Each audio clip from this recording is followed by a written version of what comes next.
Dans cette série, nous suivons la restauration d'une Austin Cooper S de 1964. Le démontage se poursuit et dans l'émission précédente, tout a été libéré pour pouvoir retirer le bloc moteur.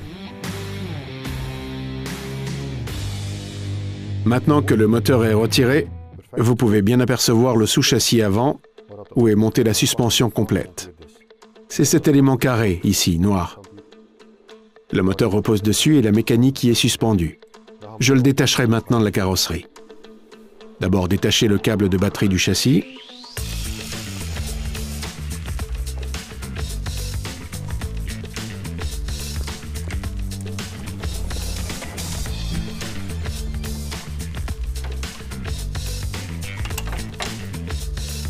Voilà, celui-ci ne fait plus obstacle. Je vais commencer par desserrer les vis de boulon avant où sont également suspendus les crochets de traction afin de remorquer la voiture.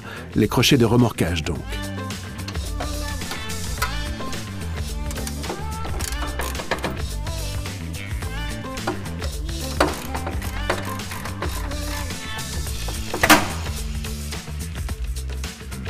Puis Karl peut desserrer les vis de boulon arrière dans le bas qui relient le châssis à la carrosserie.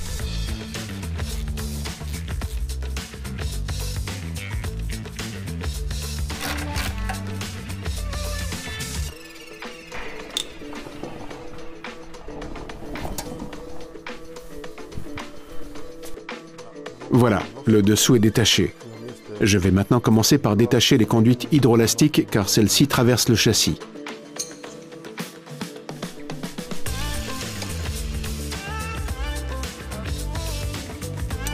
La conduite flexible de la suspension est reliée par le châssis aux conduites fixes qui rejoignent les roues arrière. Celles-ci doivent être détachées avec prudence pour pouvoir être encore réutilisées plus tard.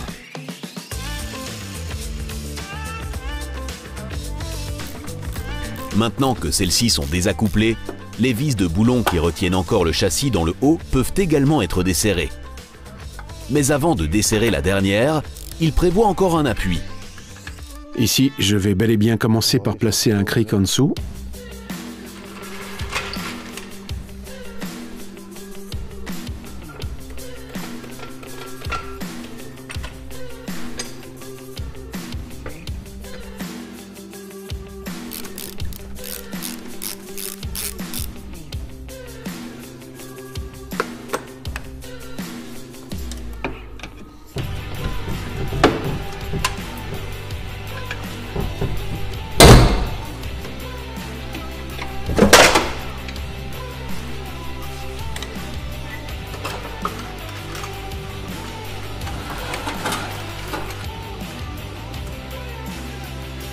Voilà, le châssis avant est démonté. Dans une phase ultérieure, je lui ferai également subir une révision complète. Maintenant, je vais démonter la colonne de direction complète ainsi que le boîtier de direction qui était monté sous le châssis. Je le fais en desserrant les vis de boulon. La colonne de direction est alors déjà détachée. Celles-ci doivent être aussi desserrées. Et avec ces vis de boulon, je peux détacher le boîtier de direction.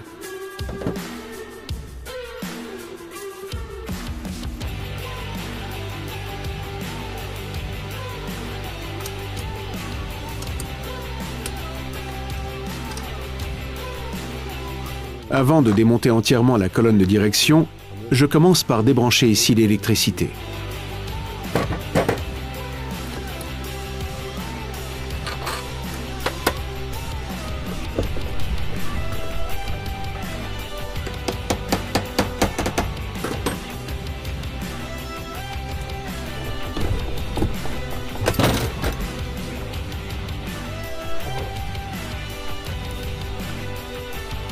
Puis je peux détacher le boîtier de direction.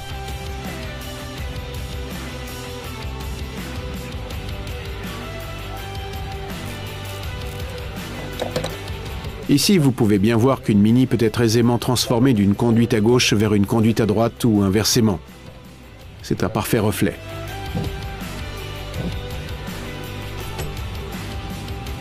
Et voilà. Et ici, vous voyez que le boîtier de direction nécessitera encore un peu d'attention. Il sera également révisé. Et ici, vous voyez encore la suspension avant, le châssis dans lequel repose le moteur, la suspension gauche et droite qui y est accrochée et également le boîtier de direction. Pour pouvoir aisément travailler à l'arrière, Carl tourne la Cooper vers lui. Pratique de travailler avec ce chariot. La prochaine étape consiste à détacher le berceau arrière. Que doit-on faire maintenant? Ici se trouvent 2 vis de boulon dans la carrosserie et ici aussi. La conduite de frein doit être détachée, le câble de frein à main également.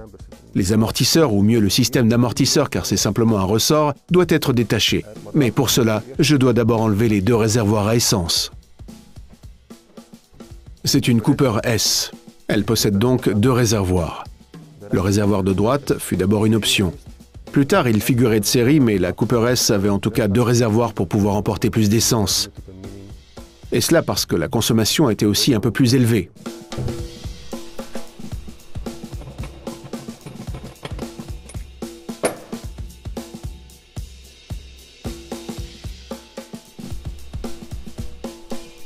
Maintenant, on retire d'abord la batterie et on détache également le câble de batterie car celui-ci doit être enlevé du châssis à travers la carrosserie.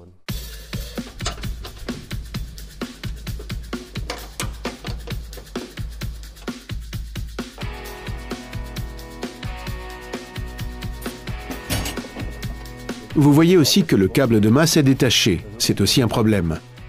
Si celui-ci est détaché, il s'oxyde ici en dessous.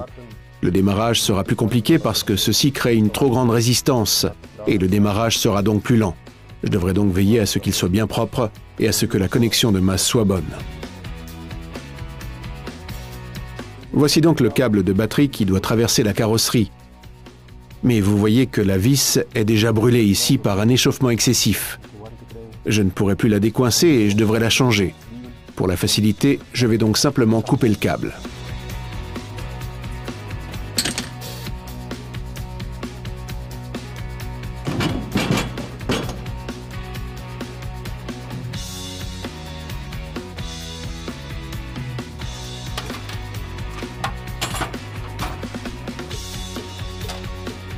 Maintenant, je peux retirer le réservoir d'essence de droite. Je dois bel et bien commencer par détacher la conduite qui part de la droite vers la gauche. Je peux alors également retirer le réservoir de gauche et j'ai alors accès aux vis de boulon qui retiennent le châssis.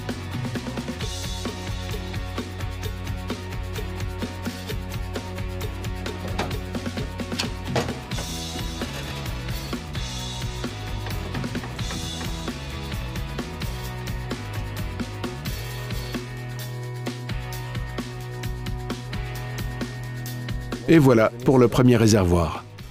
Dans une phase ultérieure de la restauration, je vais regarder à l'intérieur avec une petite caméra pour voir si la rouille apparaît quelque part. L'extérieur semble en bon état, mais il se peut que de l'eau ou de la condensation ait stagné à l'intérieur. Je vais le contrôler avant de remonter le réservoir. Si nécessaire, l'intérieur du réservoir peut également être traité. Après avoir éliminé la rouille, un nouveau revêtement est apposé à l'intérieur, de telle sorte que le réservoir est réutilisable.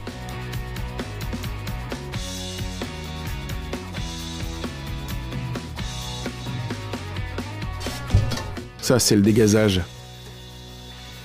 Et voilà, numéro 2.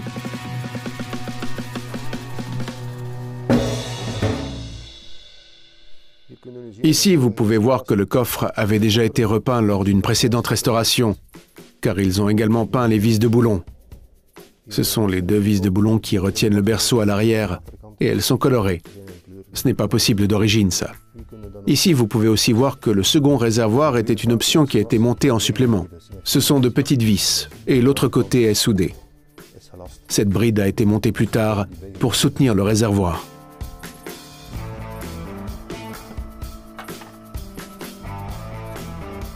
Maintenant, je dois démonter la pompe à essence car celle-ci est suspendue au berceau.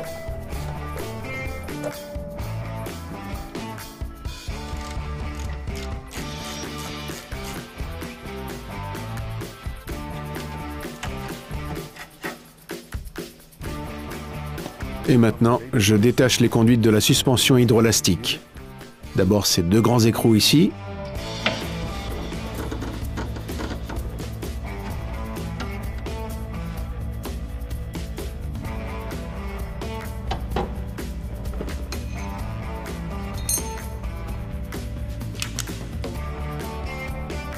Maintenant, je vais retirer les bavettes parce que celles-ci seront un peu gênantes lors du démontage du châssis. Je vais aussi enlever le petit collier qui protège le graisseur.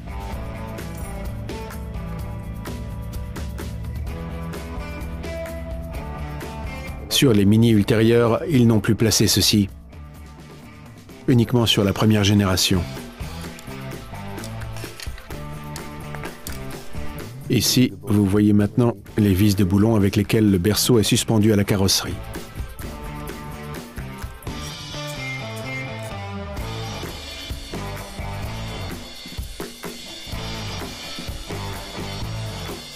Ici, j'ai maintenant accès aux deux vis de boulon. Vous les voyez bien en place. Celle-ci fixe le berceau à la carrosserie. Et également ici à l'arrière. 1, 2. Ce berceau est en fait suspendu par 8 vis de boulon. Maintenant, je dois d'abord détacher le ressort par l'intérieur du coffre.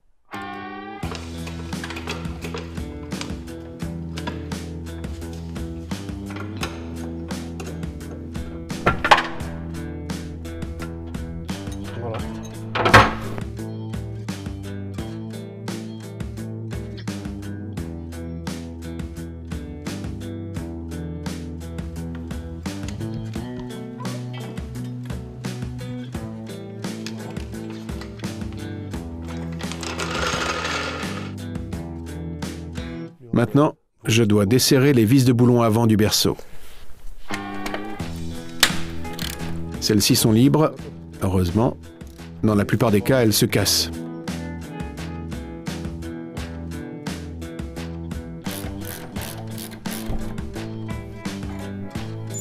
Et maintenant, de l'autre côté.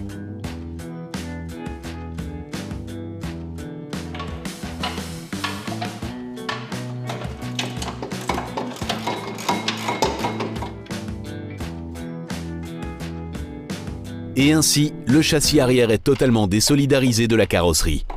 Ou quand même presque. Avant de tout faire descendre, je ne peux pas oublier le câble de frein à main.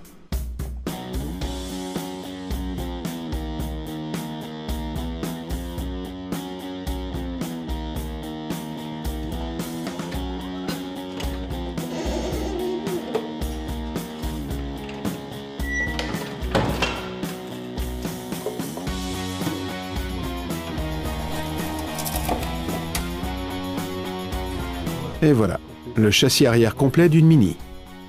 Ici, vous pouvez également bien voir les dégâts de l'échappement qui a plié le châssis arrière.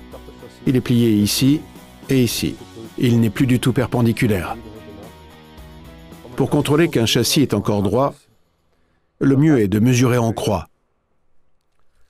Je sais que celui-ci est courbé, mais je vais quand même mesurer afin de pouvoir constater la différence. Ici, je mesure 89 cm. Et ici, je mesure 90 cm, une différence de perpendicularité du berceau de 1 cm donc. Ce faisant, les roues sont également de biais. Je ne peux donc plus rien en faire. Mais je le savais déjà à cause des dégâts provoqués par l'échappement. Je mesure également le châssis avant, ainsi je peux voir si la voiture a subi précédemment un accident par exemple.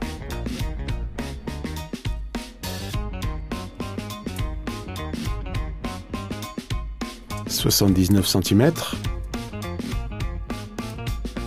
Et ici aussi, 79 cm. Celui-ci est donc parfaitement perpendiculaire. Je peux donc le réutiliser. L'arrière peut être jeté. Maintenant, je vais vider entièrement le compartiment moteur. Je démonterai aussi avec le plus grand soin les conduites de la suspension hydrolastique qui sont suspendues à l'arrière, car vous ne pouvez pas les acheter neuves. Mais je dois d'abord détacher les conduites de frein afin d'avoir accès aux conduites de la suspension hydrolastique.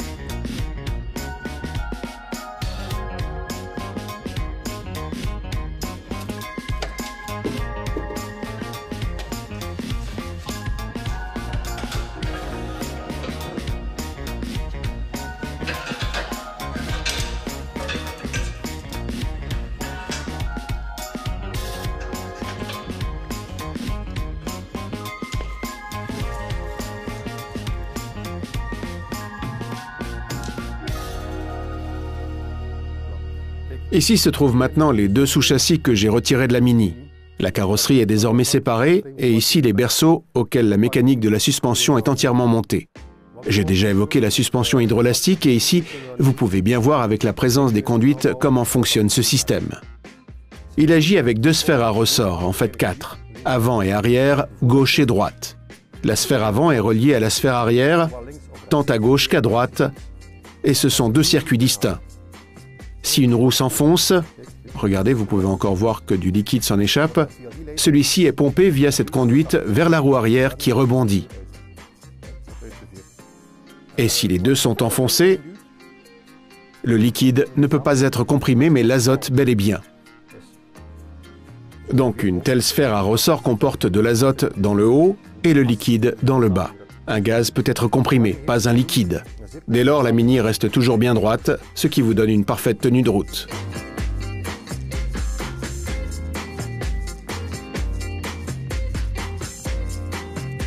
Ce système a été utilisé pour les Mini des années 60. Les Mini ultérieures ainsi que les toutes premières, le système n'était pas prêt pour la production, avaient un autre système. C'était un système pourvu d'une balle en caoutchouc. C'était la suspension.